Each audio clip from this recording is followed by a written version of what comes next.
Hey guys, Wasrick here to do a quick comparison of my Mosin Nagant M9130 and my Chinese Type 53, and also to show off my bent bolt conversions. Now I've got my rifles converted to a bent bolt just recently, most recent being the Mosin Nagant 9130. As you can see here, the bolt has been extended and turned down, whereas with the original rifles the bolts are straight out and about an inch long, as customary for rifles of that time period. So what I actually did was I took my straight bolt and I disassembled it, and I shipped the bolt body off to a gunsmith up in Utah, and for $30 he converted each of them to the PU sniper style bolt. And it's just it's great for mounting a scope, and it just makes racking the bolt a lot easier, and you can keep your sights actually on target. Then just a nice little side view. And so I've got it for the 9130 and for my Type 53, which seems to have a smoother operating bolt.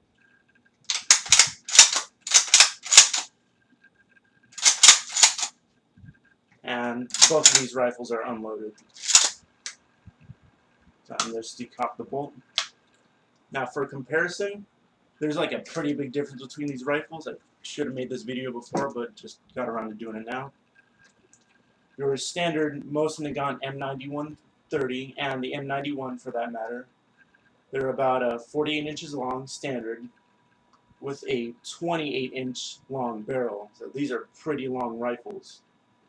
And on top of that, you have your 20-inch spike bayonet. So once this is installed, total length of the rifle is about 70 inches. Taller than some people. So on an interesting note, with the bayonet on, you actually, when the rifle's slung across your back, you do not have enough clearance to fit through a standard door. So it's a very big rifle, very long rifle. If you have it up to your shoulder for a long period of time, it can be a little bit heavy, but for me, at least it seems easier to acquire the sights. And these are much more common and a little bit cheaper than the Type 53s and M44s. So because of the length, a carbine version of the Mosin Nagant was actually developed. Originally, the M38 was introduced, but it lacked the bayonet, which proved to be a serious disadvantage. So the M40, and it's basically a cut down Mosin Nagant 9130 with a shortened stock and a shorter barrel. This has a 28-inch or a 20-inch barrel compared to the 28-inch barrel, and total length for the M44, Type 53, and the other versions is 40 inches. So this is a pretty compact little rifle. It's similar in length to an M4 carbine, but this weighs pretty much the same as your standard Mosin Nagant M9130. So this is around 9-10 pounds. And interesting feature on this is that the bayonet on here is about 14 inches long.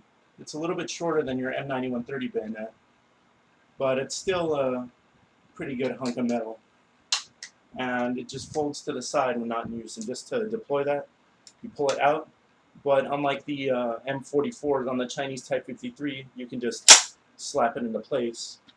Whereas with the M44, you have to lift it out and then actually lift it up over the barrel. So, not too much of a disadvantage. One thing I noticed with this, my Type 53 is the bayonet tends to rattle just a little bit, but it's a minor issue. And just, I'm glad I have both of them. It's the Type 53 and M44s are just a little bit easier to handle around. And the M9130 being such a long rifle, usually you have to get a pretty expensive customized case for it. I recently got a case for my M9130, but until that point I was using actually a shotgun bag. which is fine until you need to mount a scope or something like that. So, but the Type 53, about being 40 inches, it's pretty easy to find a rifle case or bag for it. So, and you still have the accuracy of the Mosin Nagant M91 The only difference being slightly increased felt recoil and massive muzzle flash. So, but